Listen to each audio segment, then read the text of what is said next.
Eu quero ler Provérbios capítulo 2, verso 6. Vocês estão preparados para uma noite que talvez vai ser disruptiva na tua vida? Está preparados? A Maiara está. Isso aí, Maiara. Combinei com ela. Me dá uma mão aí na mensagem que eu... Tem alguém que está preparado para uma noite que talvez vai ser disruptiva na sua vida? Eu só não falei nada, pastor, porque eu não sei o que significa disruptiva. Uma noite que vai ser chave, que vai virar, que vai quebrar ou romper algo e vai transformar uma realidade, eu creio que será hoje. Provérbios capítulo 2, verso 6. Seguinte, eu quero que vocês me ajudem. Eu preciso sentir que você está entendendo o que eu vou dividir aqui hoje. Você sabe que eu sou meio enérgico às vezes para compartilhar a palavra, às vezes, mas eu preciso... O que eu vou dividir hoje é uma revelação tão importante, tão profunda, e que vai talvez transformar a tua vida para sempre, que eu preciso sentir que você está entendendo. Eu preciso que você me mostre que você está entendendo, tá? E faça isso assim, olhando para mim, reagindo, respondendo ao porque eu preciso. Eu não posso sair daqui. Eu falei, Deus, o meu desejo seria que 100% das pessoas que ouvirem o que vão ouvir hoje aqui, o que eu vou dizer aqui hoje, entendessem, compreendessem, recebessem e vivessem o que nós vamos compartilhar. E esse é o meu desejo hoje. Agora abra seu coração. Provérbios capítulo 2, verso 6, diz assim. E assim também peço ajuda, né? Nós estamos com o desafio que as crianças estão no auditório junto com a gente, então a gente precisa demais da ajuda da família, para que a gente consiga não perder o que Deus quer compartilhar conosco aqui hoje. Provérbios capítulo 2, verso 6. Dá um pouquinho mais de retorno, por favor. Diz assim: pois o Senhor é quem dá... Está aparecendo aqui? Tá. Pois o Senhor é quem dá sabedoria. De sua boca procedem o conhecimento e o discernimento. Eu vou repetir. Pois o Senhor é quem dá sabedoria, de sua boca procedem o conhecimento e o discernimento. Provérbios 2, verso 6. Olha só, eu quero que você reflita sobre a sua própria vida, mas que você também tenha a liberdade de olhar, ser honesto e olhar para a vida das pessoas que você conhece ou que passaram pela sua vida. Especialmente aquelas que tiveram contato com a palavra de Deus, com a religião, com a fé, com a igreja, com a Bíblia. Pessoas que desejaram ou tiveram algum tipo de iniciativa espiritual de ser alguém melhor. Eu vou resumir assim. Para não dizer se é cristão ou não, não é isso. Pega todas as pessoas que você conhece, ou você mesmo especialmente, de alguém que conhece, ou já ouviu, ou leu em algum momento, talvez uns mais, outros menos. Tem pessoas aqui que estão na caminhada há 30 anos, há 40 anos, há 50, conhecem a Bíblia há muito tempo. Tem gente que agora está dando um passo de se relacionar com Deus, de aprender um pouco mais, de querer se abrir para a espiritualidade, e você ainda está todo meio confuso, você não sabe se esse negócio de ser cristão, Bíblia, sei lá, que igreja é, sabe? Você ainda, independentemente do teu nível, da tua jornada, da tua trajetória, eu imagino que todos que estão aqui têm pelo menos um mínimo de intenção e de desejo de ter uma experiência espiritual, de ter uma vida com Deus, de conhecer a Deus. Mas eu quero que você pegue você mesmo e todas as pessoas que você já conheceu, que tiveram ou que têm esse desejo, e eu quero que você faça uma reflexão comigo aqui. Por que muitas pessoas obtêm conhecimento, e agora não somente espiritual, mas de todas as áreas? Por que muitas pessoas obtêm conhecimento, mas esse conhecimento não gera efeito na sua vida? Eu vou repetir essa pergunta, inclusive agora pensa sobre você. Por que você sabe coisas sobre determinados assuntos, talvez sobre finanças, talvez sobre casamento, talvez inclusive sobre a vida espiritual? Você sabe, mas você não desfruta do resultado do que aquele conhecimento promete. Por quê?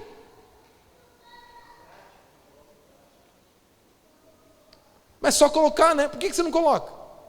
É fácil, né? É a prática, não coloca em prática. Será que é só isso? Olha só, porque muitos sabem o que devem fazer, inclusive desejam fazer mas não conseguem fazer. Já que a resposta é prática, não é porque não colocam em prática. Mas por que muitas pessoas que sabem qual é a prática que tem que ter, e desejam ter essa vida prática, mas não conseguem? Por quê? Hein? Pensa sobre isso. Eu quero que você reflita sobre isso. Sabe, por que muitas pessoas têm contato com a palavra de Deus? Talvez aqui, tem pessoas aqui desde criancinha, sabe? Desde criancinha, desde que você tem memória, tem uma Bíblia aberta lá no móvel, na sala da tua casa, no Salmo 90 lá, e a tua avó falava, tua mãe falava, isso aí é para abençoar a casa, aí tinha um copo d'água do lado, para espantar os maus espíritos lá, e aí o diabo vinha, tomava o copo d'água, virava a página e ia embora, todo mundo mudava, porque é uma Bíblia aberta só, entendeu? Talvez você tenha essa experiência de ler a Bíblia, de ir para escolinhas bíblicas, de aprender, mas por que muito dessa verdade nunca frutificou na sua vida? Por quê? Por que a gente sabe e não vive? Por que isso acontece? Sabe, tem alguém que é casado aqui? Tem alguém que é casado aqui? Eu estou vendo tua cara de triste, mas levanta a mão alegre, vai. Tem alguém que é casado aqui? Que isso, gente? A melhor coisa do mundo, casamento.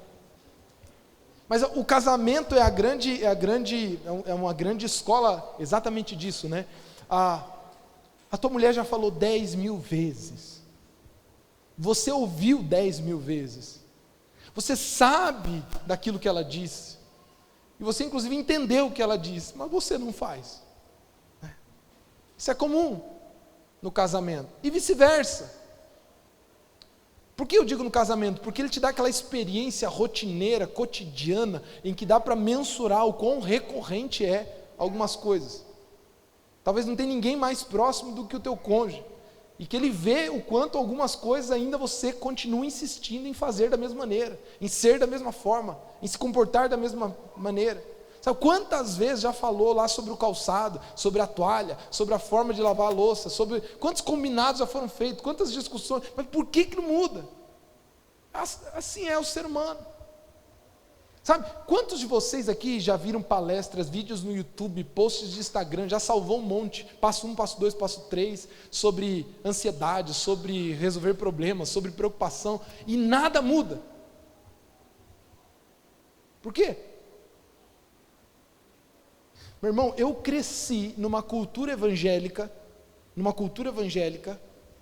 e não são todos, mas no ambiente religioso que eu cresci, isso era muito comum, de pessoas que tinham uma fé devota, sincera e real com Deus, e de que acreditavam nessa palavra cegamente de todo o coração, mas a vida deles era desgraçada.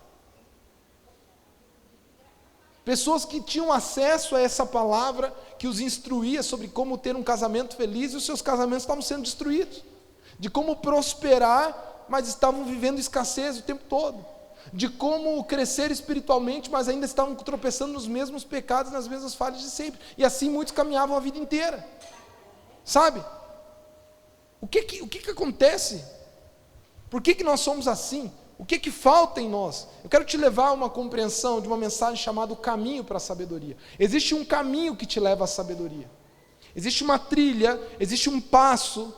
Existe aqui, para quem gosta existem passos aqui que te levam a essa vida plena, essa vida de viver plenamente a sabedoria.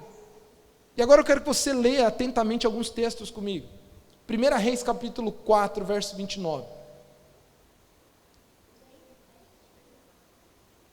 Olha o que diz em 1 Reis 4, 29.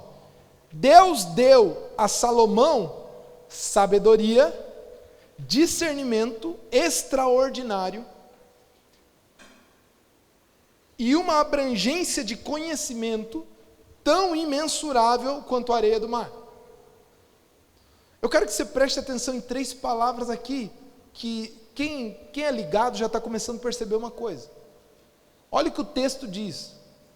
Nós lemos antes Provérbios 2, 6, que diz assim: pois o Senhor é quem dá sabedoria, da sua boca procedem conhecimento e o discernimento. Preste atenção nessas 3 palavras. Conhecimento, diga comigo, conhecimento. Segundo, discernimento. Terceiro, sabedoria. Agora o texto de 1 Reis, capítulo 4, verso 29, diz assim: Deus deu a Salomão sabedoria, discernimento extraordinário e uma abrangência de conhecimento tão imensurável quanto a areia do mar. Agora, você vai sair do Velho Testamento e nós vamos lá no Novo Testamento, uma carta do apóstolo Paulo aos Colossenses, onde ele diz no capítulo 2, versículo 2 a 3 assim: esforço-me para que eles sejam fortalecidos em seu coração, estejam unidos em amor e alcancem toda a riqueza do pleno entendimento, a fim de conhecerem plenamente o mistério de Deus, a saber, Cristo. Nele estão escondidos todos os tesouros da sabedoria e do conhecimento.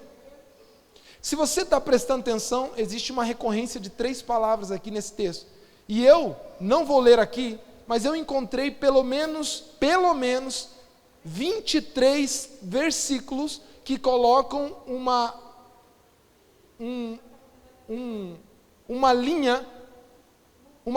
trilha organizada através dessas 3 palavras: conhecimento, discernimento e sabedoria. Repete comigo para você não esquecer: conhecimento, discernimento e sabedoria.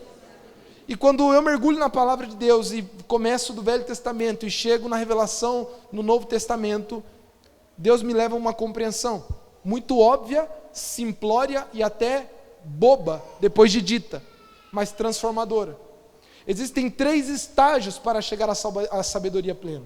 Existem 3 estágios que funcionam como 3 níveis para te levar à verdadeira sabedoria plena. E o primeiro estágio, ele é mais raso, ele é menos suficiente, ele é menos capaz de produzir alguma coisa de verdade na sua vida, mas útil, não deixa de ser necessário e útil.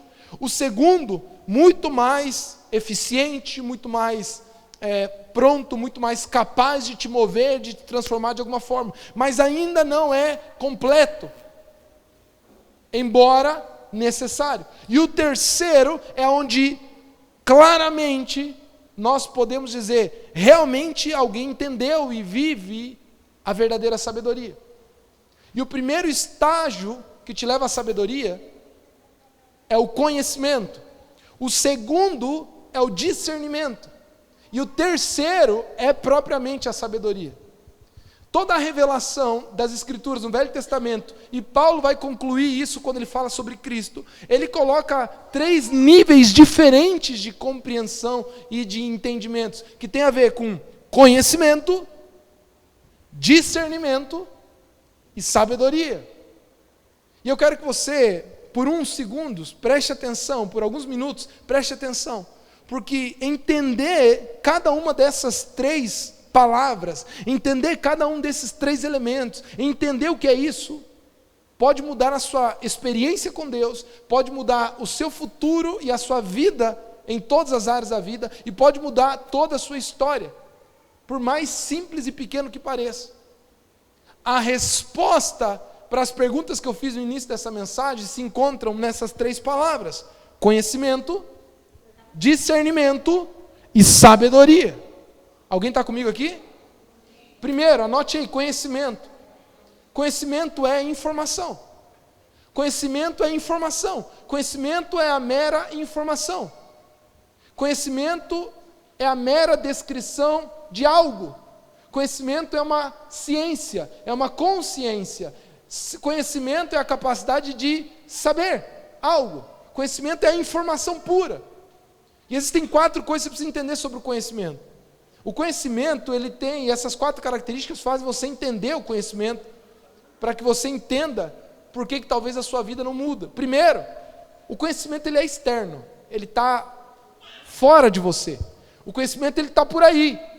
O conhecimento está num livro, o conhecimento está numa palestra, o conhecimento está na vida de alguém, o conhecimento está na experiência de alguém.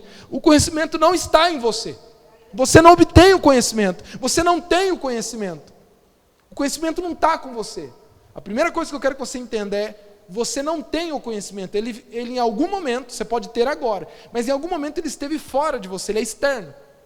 Segundo, o conhecimento, ele é inerte, ele não tem vida própria. O conhecimento, ele não vai até você, ele não te procura. O conhecimento, ele não quer te encontrar. O conhecimento, ele não está te perseguindo. Ele está por aí, solto, perdido em algum lugar, e você não tem acesso a ele até que você o busque. Ele é inerte, ele está parado. O conhecimento, ele está parado. Ele está por aí.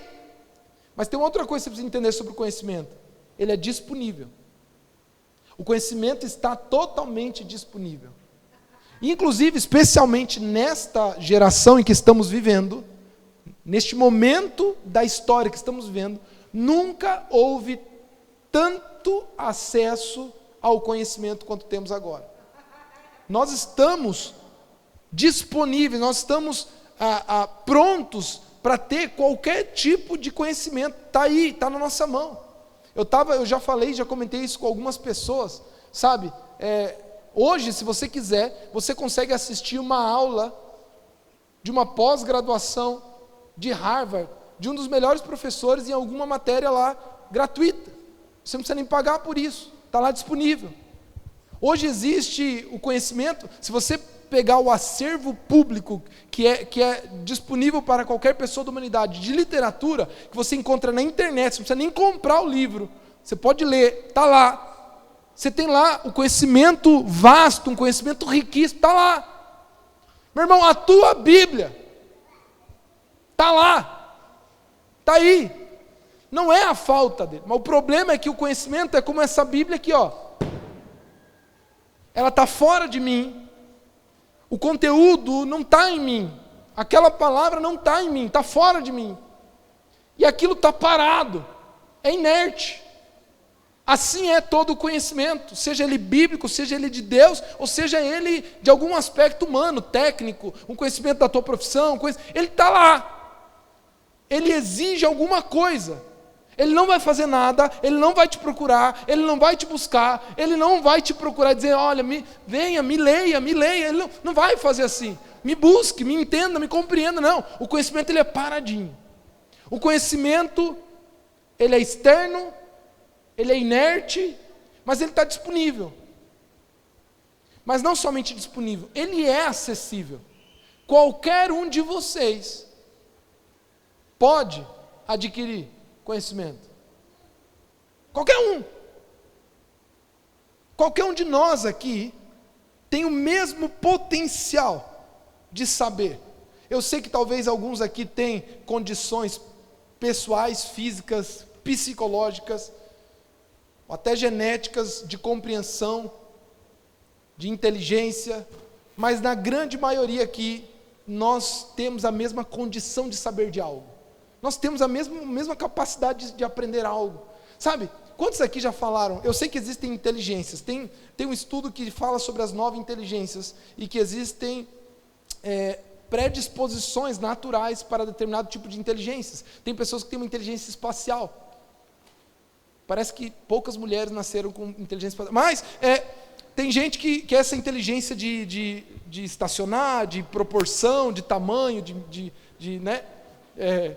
Mas tem a inteligência emocional. Parece que poucos homens nasceram com essa, né? Que é uma inteligência, uma tendência, uma predisposição cognitiva natural de perceber as pessoas, de perceber os sentidos, de perceber os trejeitos, um olhar, um jeitinho, sabe? A mulher chega para o homem e fala, você não percebeu? Dele, quê? Deixa. E quando fala deixa. Não, agora você vai falar. Se você não percebeu, então deixa. Não! Fala! Sabe? Mas o homem é assim, tem menos... Eu sei que existem predisposições de 9 inteligências. Inteligência espacial, inteligência musical, inteligência matemática, inteligência linguística. Tem gente que tem mais facilidade com idiomas, com letras, enfim, eu sei que existe. Mas, genericamente falando, nós temos o mesmo potencial de aprender algo. O problema do conhecimento é esse, ele está lá. Ele é externo a você, ele é alheio a você, ele está parado, ele é inerte, mas ele também é disponível e acessível. O problema é que você não o tem. E eu queria que você, talvez pareça a coisa mais boba, simples e idiota que eu vou dizer. Mas se existe algo que você ainda não desfruta da parte de Deus, é porque existe algo que você ainda não sabe.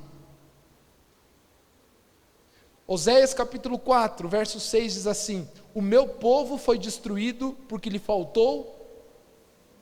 Existe algo que você não sabe ainda. Existe algo da parte de Deus que Ele tem para a sua vida que você não sabe. Eu lembro quando a minha vida mudou no meu trabalho, quando alguém me ensinou, eu passei, assim, ó, gente, meu Deus do céu, eu caí de paraquedas, assim, quando digo de paraquedas, foi Deus me colocou lá, foi um presente na minha carreira, mas eu cheguei num cargo de gestão com múltiplas equipes, e tinha algumas áreas de inteligência técnica que eu não dominava nem um pouco, eu era profissional comercial, eu tinha experiência comercial, e de repente tinha um setor de inteligência de negócios, e era aqueles nerds atrás do computador, mexendo em planilha de Excel, os caras dominavam aquilo, né? E eu também mexia no Excel, achava que mexia no Excel, né? Eu achava que mexia no Excel, né? E eu lembro que toda vez que eu ia fazer relatórios, algumas coisas no Excel, me batia lá com uma coisa que eu pensava, não é possível que não dá. Eu sei que talvez o que eu falar aqui, muitas pessoas que não vão nem entender, mas eu ficava indignado porque que dentro de uma célula do Excel você não conseguia escrever um texto e dar um parágrafo nele. Ficava indignado porque eu dava enter e ia para outra célula e eu fiquei indignado. Até que um dia, depois de meses, eu estou no setor, o menino está fazendo um relatório para mim, eu falei, olha, vamos corrigir esse relatório, e quando eu olho assim, ele digitando, de repente ele aperta um botão do teclado e dá um enter, que é o Alt, hoje eu aprendi o Alt Enter, você aperta o Alt, ele apertou o Enter, de repente a linha foi para baixo. A linha foi para baixo, você acredita, Gerson? A linha foi para baixo, eu falei, como é que você fez isso? Apertando o Alt. Mas só?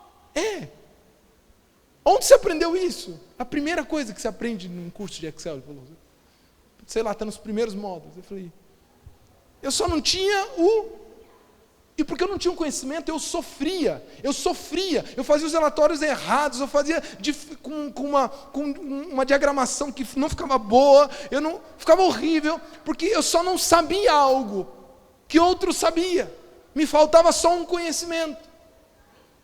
Só que ele nunca ia me perseguir, o Alt nunca ia me chegar para mim, Rona, me aperta que eu mudo a sua vida. Não! Assim é o conhecimento. Olha, grande parte dos problemas que você tem no seu casamento é porque existe algo que você ainda não sabe sobre casamento. Posso ouvir um amém? Sabe? Você está quebrando a cabeça em áreas na sua vida, na sua carreira, no seu trabalho, porque existe coisa que você não sabe. E é só uma informação. Olha, eu amo empreendimentos, eu amo pessoas que têm um coração empreendedor, que gostam de crescer e querem começar negócio, mas eu fico muito triste porque a maioria das pessoas que começam negócio não estudam para abrir negócio. Você faz faculdade, você é médico, você é dentista, você se forma em engenharia, você tal, mas na hora que você abre um negócio, você não estuda para o negócio. E ter um negócio é totalmente diferente do que ser formado em alguma profissão ou ter alguma especialidade. Faz sentido o que eu estou dizendo? Por isso que você vai ver muitas pessoas que são exímios profissionais na sua especialidade, que quando abrem um consultório, abrem uma clínica, abrem um negócio, não prosperam, porque eles não aprenderam a fazer gestão de negócio. Porque lhe faltou, ele pode ser um excelente médico, ele pode ser um excelente dentista, ele pode ser um excelente advogado, um excelente arquiteto, mas não sabe fazer fluxo de caixa, não sabe fazer gestão de pessoas, não sabe fazer RH, não sabe fazer planejamento estratégico, e porque ele não sabe algo, ele sofre muito. Alguém está me ouvindo aqui? E você poderia pegar agora todas as áreas da sua vida, existe algo que você não sabe, especialmente seu relacionamento com Deus. Você sofre muito por não saber. E o conhecimento está aí. E eu posso te falar, esse é o primeiro estágio para a sabedoria, é o mais bobo, é o mais simplório, eu vou te falar assim, quase que inútil, porque o conhecimento por si só, ele não tem valor nenhum. Ele por si só é nada.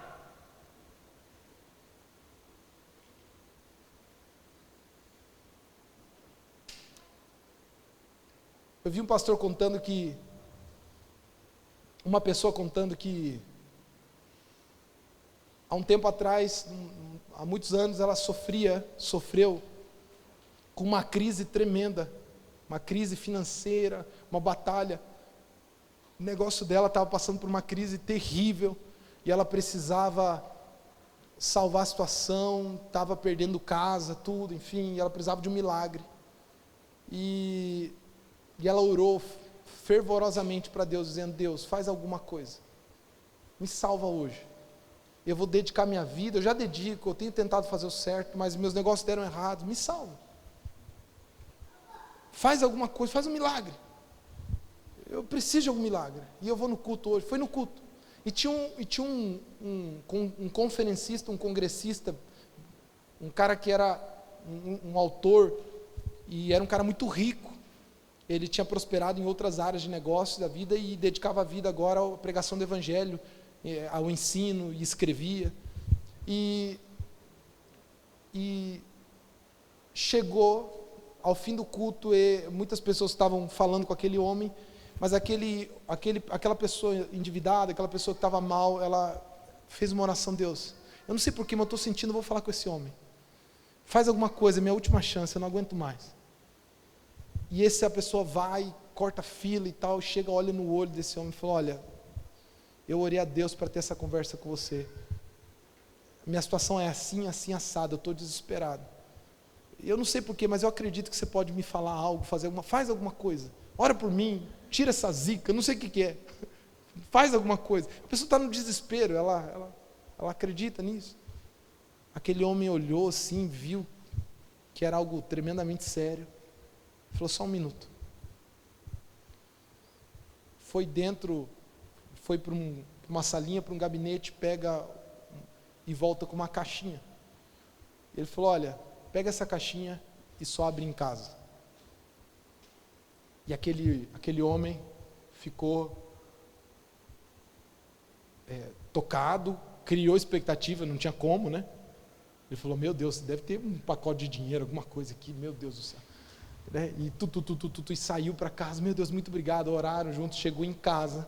Na hora que ele abre, tem uma Bíblia. O brilho do olho sumindo assim, ó. E ele falou: meu Deus, minhas soluções que eu esperava, amanhã eu tenho que ir para o banco, acabou tudo mesmo. Ah, obrigado. Abriu a caixa, viu que era uma Bíblia, deixou no canto.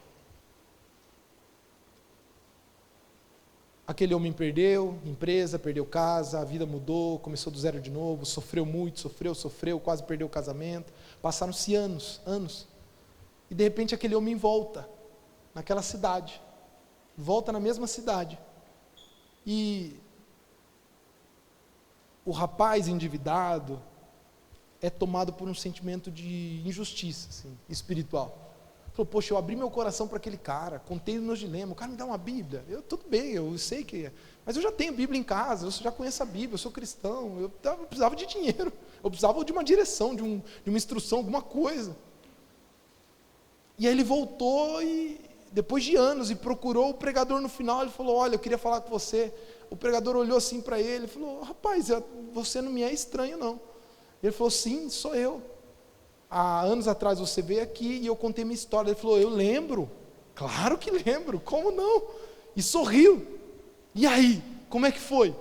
Dele: como é que foi o quê? Me desculpe, olha, mas eu não quero dizer, mas o senhor desprezou os meus sentimentos, desprezou minha dor, e me desculpe, o senhor me tratou com...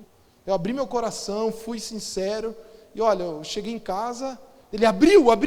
Sim, abri, e tinha uma Bíblia. Tá, mas e aí, abriu a Bíblia? Mas como assim abriu a Bíblia? Você não abriu a Bíblia? Ué, era uma Bíblia, eu já tinha um monte. Eu fiquei indignado. Falou: rapaz, você não abriu a Bíblia? Vá lá e abre a Bíblia.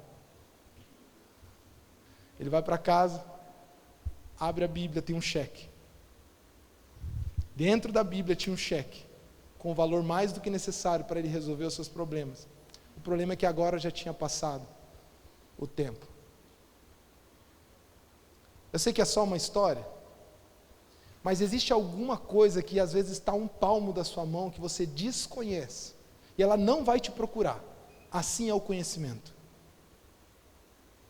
Eu estou ilustrando, Deus sabe de todo o meu coração, que não é para vender livro, mas de todo o meu coração, às vezes existe um livro que pode transformar a tua história, por uma informação que pode mudar teu casamento, que vai trazer uma revelação, uma clareza das Escrituras. Às vezes é um texto a mais da Bíblia, às vezes é um provérbio a mais, às vezes é uma palestra a mais, às vezes é uma pregação que você não ouviu, que está a um palmo de você, que pode mudar a tua história. Mas o conhecimento não vai te procurar. Se existe uma coisa que o conhecimento não vai fazer, é ir atrás de você. Por isso que a palavra diz, para que busquemos o conhecimento.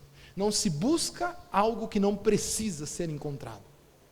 Alguém está me ouvindo aqui? Aí você diz, mas maravilha, eu li todos os livros do mundo, eu li, e talvez tenha alguém que está aqui, que é o expert em conhecimento, é um baita de um tanque aqui, que cheio e abastecido de todo tipo de informação. Talvez você se identifique comigo. Tem gente que fica nisso, fala, não, o pastor falou, tem que buscar conhecimento, e tem gente aqui que sabe disso e tem buscado muito conhecimento, mas a tua vida ainda, você não vive plenamente os propósitos de Deus na sua vida. E muitas realidades, inclusive bíblicas, você não a vive mesmo conhecendo elas. Por quê? Porque falta o segundo estágio. Qual é o segundo estágio? Fala comigo. Primeiro, conhecimento. Segundo, discernimento. O que é o discernimento? A palavra usada nos textos que nós lemos para conhecimento é a palavra data, que é em hebraico, que fala sobre essa informação seca, esse conhecimento seco. É saber algo sobre comportamento, é saber algo sobre as mulheres, sobre os homens, sobre finanças, sobre economia, é sobre teologia, é sobre a Bíblia, é saber. Agora, a palavra que o proverbista e Paulo vai usar lá na frente para discernimento é a palavra bene, que significa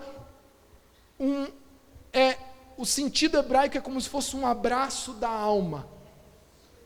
É como se a alma abraçasse aquele conhecimento e o digerisse. Discernir significa o que é que você faz com o conhecimento. Discernimento é a capacidade de lidar, interpretar, abraçar com o coração e dar uma resposta àquele conhecimento. Agora, olha o contraste. O conhecimento, ele é externo, o discernimento, ele é interno. O conhecimento é algo que está fora de você, mas o discernimento é algo que tem que ser produzido aqui dentro de você. O conhecimento, ele está alheio, mas a partir do momento em que o conhecimento vem e atinge o teu cérebro de alguma maneira, seja ele em qualquer área, técnica, profissional, relacionamentos, em qualquer área, a partir do momento que você tem uma informação nova, agora um novo processo, um novo estágio que vai te levar para a sabedoria precisa acontecer, que é o estágio do discernimento. E discernir, você pode entender por três coisas, três características do discernimento. Primeiro, ele é interno. Segundo, é que ele é ativo. Não se discerne se não for com intencionalidade. O discernimento é algo que você quer ter, deseja ter e busca ter. O discernimento é um exercício ativo de dar uma resposta a um conhecimento. E por último, o discernimento, ele é desenvolvido pelo agir do Espírito Santo. O que é o discernimento? Eu vou te explicar porque isso talvez é a coisa mais importante que você precisa entender nessa noite. O discernimento é a ponte que leva um ensino até a prática. O discernimento é o que faz um conhecimento, uma informação, um ensino a se tornar uma realidade na sua vida. Por quê? Porque o discernimento é como você processa com o coração e com a sua mente, com a sua alma, essa informação que você recebe. Pastor, do que é que você está falando? Eu quero que você abra a sua Bíblia comigo para entender algo poderoso. Mateus capítulo 13, versículo 10 ao 17. Lê esse texto comigo. Os discípulos aproximaram-se de Jesus e perguntaram: por que falas ao povo por parábolas? Para quem não sabe, Jesus ensinava, e a forma que Jesus mais usava para ensinar era contando histórias, que eram como metáforas, mas na verdade parábolas é o nome mais apropriado, Eram parábolas, eram histórias que ilustravam uma grande revelação, um grande ensino espiritual. E ele contava histórias. Um pastor tinha 100 ovelhas, uma se perdeu. Um pai tinha 2 filhos. Sabe, são histórias. Uma mulher perdeu um dinheiro na sua casa. Parábolas. O bom samaritano, a ovelha perdida, filho pródigo. Eram histórias que escondiam revelações profundas. Agora preste atenção. Os discípulos perguntam: por que falas ao povo por parábolas? Ele respondeu: a vocês foi dado o conhecimento dos mistérios do reino de Deus, mas a eles não. A quem terá, será dado, e este terá em grande quantidade. De quem não tem, até o que tem lhe será tirado. Por essa razão lhes falo por parábolas. Preste atenção. Porque vendo, escute.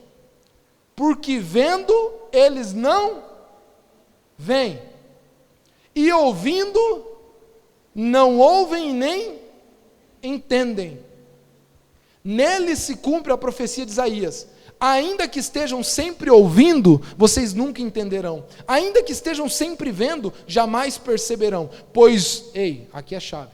Pois o coração deste povo se tornou insensível. De má vontade, ouviram com seus ouvidos e fecharam os seus olhos. E se assim não fosse, poderiam ver com seus olhos, ouvir com os ouvidos, entender com o coração e converter-se. E aí sim eu os curaria. Mas felizes são os olhos de vocês, porque veem, e os ouvidos de vocês, porque ouvem. Pois eu lhes digo a verdade: muitos profetas e justos desejaram ver o que vocês estão vendo, mas não viram, e ouvir o que vocês estão ouvindo, mas não ouviram. Pastor, que confusão é essa? Eu ouvi tanto ouvir e vir, e ver, e ouvir, não entendi nada. Muito simples. Muitos de vocês estão ouvindo essa mensagem com os ouvidos. Outros estão ouvindo com o coração. Muitos estão vendo este texto, mas não estão vendo este texto. Porque Jesus está dando a grande chave que transforma a vida de uma pessoa. Gente, teve pessoas que ouviram o próprio Deus encarnado nesta terra, pregando o sermão do monte, e virou as costas e foi embora. Você acha que o problema é da palavra ou do pregador? Alguém está ouvindo aqui?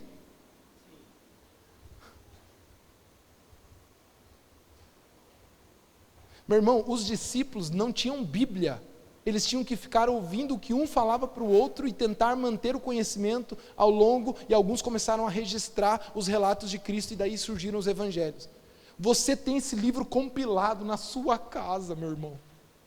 Você acha que o problema é do texto? Não é sobre o texto, não é sobre o conhecimento, não é sobre o que é dito, não é sobre o que está fora de você, é sobre como teu coração lida com ele. Discernimento é a postura da tua alma diante da verdade. Discernimento é como teu coração abraça um entendimento. Discernimento é como o teu mundo interior, a tua essência, o mais profundo do teu intelecto, da tua alma, das tuas emoções, o centro do teu coração, ouve alguma coisa com os ouvidos, mas dá um sentido dentro de si mesmo, dizendo: isso é para mim. Ou isso, não, eu preciso tomar uma atitude.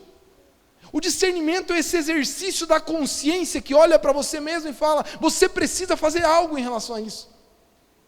O discernimento é essa luta mental que passa dentro do teu coração, e nós nunca vamos saber exatamente em que limite está o espírito, a alma, porque é praticamente algo indivisível, e nós não temos como definir isso, mas é essa batalha que você vive dentro de você, como Paulo diz em Romanos 7, o mal que eu não quero fazer, eu acabo fazendo, mas o bem que eu quero fazer, eu não consigo fazer. Maldito homem que sou, que dentro de mim existe algo que luta. Aí é que está o discernimento. Quando Quando dentro de você, você olha para o texto bíblico, para os princípios da palavra de Deus, para a forma como ele ensina sobre o dinheiro, para a forma como ele ensina a tratar a sua esposa, para a forma como a Bíblia diz que você deve se comportar, falar, agir e viver, e em algum momento algo dentro de você dá uma resposta dizendo, eu não estou nem aí com isso, ou eu abraço isso para a minha vida. Isso é o discernimento. Discernimento é essa resposta da tua alma, que você dá a maior informação ou conhecimento que tem no mundo. Meu irmão, o grande segredo da vida não é somente o que você sabe, mas o que é que você faz com aquilo que você sabe. O Elon Musk pode vir aqui e colocar na tua mão o próximo grande plano para ficar bilionário, que não vai mudar nada na sua vida. Sabe por quê? Porque você não precisa somente, e você não tem o que fazer somente algo com uma informação. Existe algo que é além disso. É quem você é diante do ensino. Por isso que eu vou abrir aqui o meu coração. Nós temos pessoas que vêm de vários tipos de experiências religiosas. E eu arrisquei algo plantando esta igreja. E eu fiz um compromisso meu, pessoal, de como nós conduziríamos os primeiros passos de ensino nessa igreja. E quem está aqui desde o início sabe o que eu vou dizer. Por mais que nós fomos, durante o início desta igreja, profundamente bíblicos, consistentes e fiéis à palavra de Deus, nós não nos dedicamos em tornar pessoas conhecedoras somente da Bíblia. O nosso maior esforço nesse um ano e meio foi transformar corações para que se tornassem terra preparada para receber. Porque de nada vale informação bíblica num coração duro.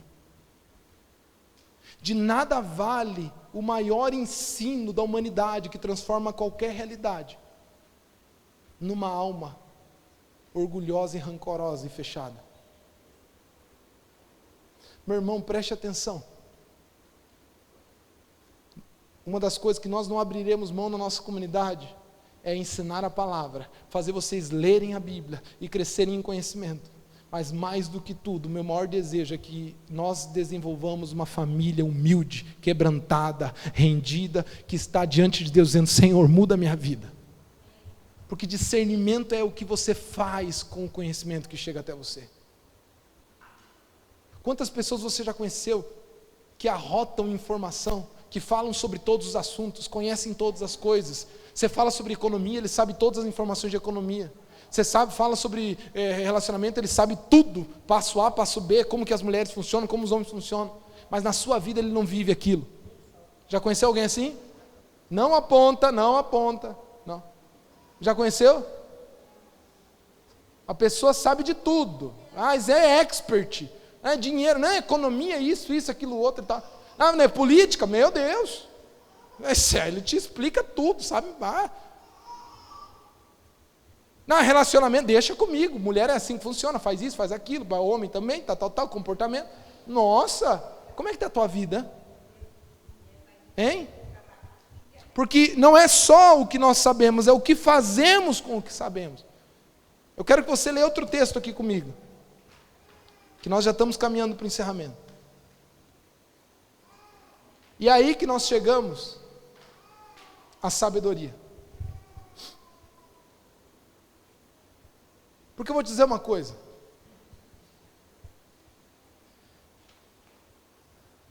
Somente um coração profundamente tocado age consistentemente. Eu vou repetir. Somente um coração profundamente tocado age ou se comporta consistentemente. Sabe por que você desiste da maioria das coisas que você começa? Porque elas não foram tão profundas assim. Foram decisões rasas. Foram decisões com base no conhecimento. Faltou discernimento. Faltou digerir aquela informação, abraçá-la com a sua alma e dizer, isso eu quero para a minha vida. Sabe por que você disse, não, eu vou a partir de esse ano, vou parar de falar mal da vida dos outros? Porque você aprendeu em algum lugar, te falaram que isso é errado, que é bom, você sabe disso. Mas por que você não consegue ser consistente? Não há consistência onde não há profundidade. Não há consistência de decisão, de transformação, onde não há profundidade. E aí que nós chegamos na sabedoria, o terceiro estágio. Filipenses capítulo 1, verso 9 ao 11. Samuel, vem aqui para a gente encerrar. Olha o que Paulo diz. Esta é a minha oração. Vamos lá, tem alguém que está comigo ainda? Você vai perder o melhor da mensagem agora que é o final? É agora que vem o Filipenses capítulo 1, verso 9 ao 11. Esta é a minha oração, que o amor de vocês aumente cada vez mais em conhecimento, ou, escute, e em toda percepção para quê? Para discernirem o que é melhor, a fim de serem puros e irrepreensíveis até o dia de Cristo, cheios do... Eu falei, quando eu li esse texto, falei, Deus, muito obrigado. Olha como Deus não se perde, a Bíblia se completa. A fim de serem puros e irrepreensíveis no dia de Cristo, cheios do fruto da justiça. Para quem não sabe, justiça, a palavra justiça na Bíblia, ela tem normalmente dois sentidos profundos. O primeiro, a justiça divina, tem a ver com a obra de justiça. No Novo Testamento, a palavra justiça normalmente vai estar atrelada ao sacrifício de Cristo e à justiça de Deus sobre ele, que nos salvou da eternidade. Mas no Velho Testamento, normalmente a palavra justiça, ela está ligada a um viver correto, ao fazer o que é certo. Justiça normalmente, na velha aliança, inclusive em Provérbios, toda vez que você ouvir a palavra justiça, ela vai estar mais ligada a esse tipo de relação. Agir corretamente, fazer o que é certo, fazer o que é moralmente correto, fazer o que é devidamente correto, ou fazer o que é mais sábio. E olha o que Paulo diz, quando Paulo vai falar esse texto aqui, ele vai escrever esse texto, ele não usa a palavra que comumente é utilizada no Novo Testamento, atribuindo a justiça da obra da cruz de Cristo. Ele está falando sobre frutos de justiça, ou seja, coisas que demonstrem que a tua vida está indo bem. Alguém está ouvindo? A religiosidade, ela morre no discernimento, porque ela acha que basta abraçar o conhecimento e pular para a prática sem discernir com o coração. Ei, alguém está entendendo o que eu quero dizer? O que a religião faz? Não matarás. Aí o religioso abraça aqui. Eu não mato, porque não pode. Você está ouvindo? E de fazer discípulos, batizar, conhecimento. Eu tenho que me batizar. Por quê? Porque Deus mandou. Amém? E o religioso, ele está o tempo todo nisso. A religiosidade é, qual é a ordem, qual é a regra, qual é a instrução, qual é o ensino. E vive uma vida fazendo o que tem que fazer. Qual é a regra? O que pode, o que não pode? Religioso chega numa igreja, quais são as regras? O que eu posso fazer, o que eu não posso fazer? O que é proibido nessa igreja? Eu falo, nada, aqui a gente segue a Bíblia diz que tudo te é permitido. Uhul! Não é assim.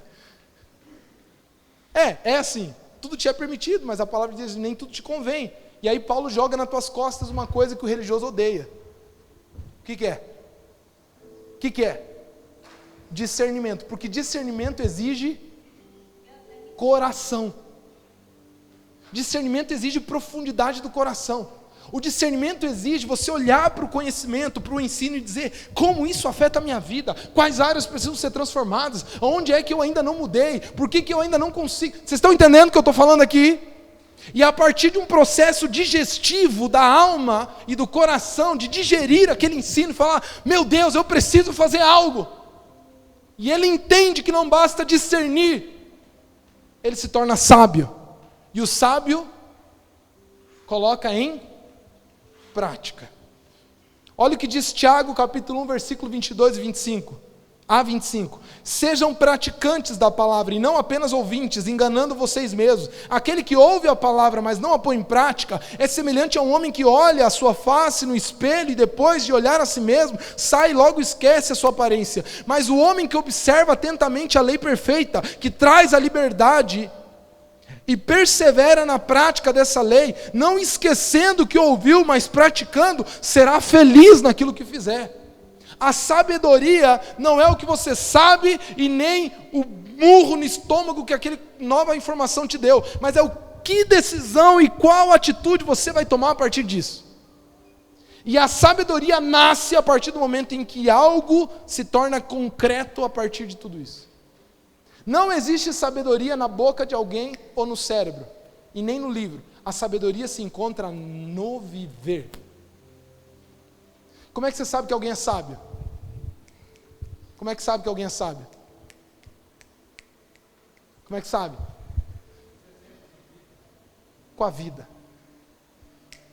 Não se sabe que alguém é sábio pelo que ele diz, nem pelo que ele escreveu, nem pelo que ele fala, mas por como ele vive. Não importa quanto conhecimento você tenha, quantas informações você tem, isso não vale nada, isso morre com você mesmo, se não for abraçado com uma alma quebrantada, humilde, rendida, dizendo: Deus, eu quero dar fruto em tudo isso. E esse fruto e esse discernimento leva à sabedoria que fala: a partir de hoje eu vou fazer isso. Mas não, ainda não nasceu a sabedoria. A sabedoria nasce a partir do momento em que, depois de uma decisão, de um processo de discernimento e de uma informação recebida, a pessoa toma atitude e aquilo se torna real. O sábio não é aquele que sabe que tem que perdoar, é aquele que tem coragem de olhar para o seu pai, olho no olho, e dizer: pai, me perdoa. O sábio não é aquele que sabe que tem que guardar dinheiro, é aquele que, quando recebe seu salário, separa e o deposita. Lá é a sabedoria. O sábio não é aquele que sabe que deve se comportar de determinada maneira com sua esposa, com seu marido. O sábio é aquele que faz. E Jesus contou uma parábola muito simples. Ele disse: olha, tinha um homem que tinha 2 filhos. E para um filho ele chegou: filho, vamos trabalhar na lavoura. E o filho falou: sim, papaizinho querido, sim. Tipo a Chiquinha. Quem lembra da Chiquinha, do Chaves? Quem lembra? Né? Sim, papaizinho querido, eu vou. E virou as costas e não foi. Aí ele vai para o outro filho e fala: filho, vamos trabalhar na lavoura? Ah, pai, sai fora, estou cansado. Ah, vai embora. E o pai vira as costas. Mas aí o filho vai e pensa: poxa vida, quer saber? Vou lá. E fez o que o pai pediu. Jesus devolve para os fariseus e diz: quem fez a vontade do pai? Quem fez? A resposta é óbvia, né? A pergunta que eu te faço é: até quando você vai continuar vivendo uma vida sem sabedoria? E eu quero fazer essa pergunta especialmente para aqueles que gostam de ler, de estudar, para aqueles que gostam de entender as coisas. Eu quero te fazer a pergunta mais profunda ainda: até quando você vai continuar vivendo sem sabedoria? Não importa o que você sabe, não importa onde você já viveu, não importa a tua história, importa o que você faz hoje, a partir de cada decisão, cada atitude, cada comportamento. Sabedoria é fruto de vida. Sabedoria é calar quando você tem o que falar. Sabedoria é dizer quando você precisa dizer. Sabedoria é dar quando tem que se dar. Sabedoria é calçar os sapatos e caminhar, fazer, executar. A sabedoria tem pernas e mãos e não boca. Eu vou repetir. Alguém está me ouvindo aqui? A sabedoria tem pernas e mãos e não boca. Posso te dar um conselho? Não promete mais para sua esposa, só faz. Não precisa mais prometer para o seu marido. Eu sei que às vezes é bom, mas não fala mais, só faz. Posso te dar um conselho?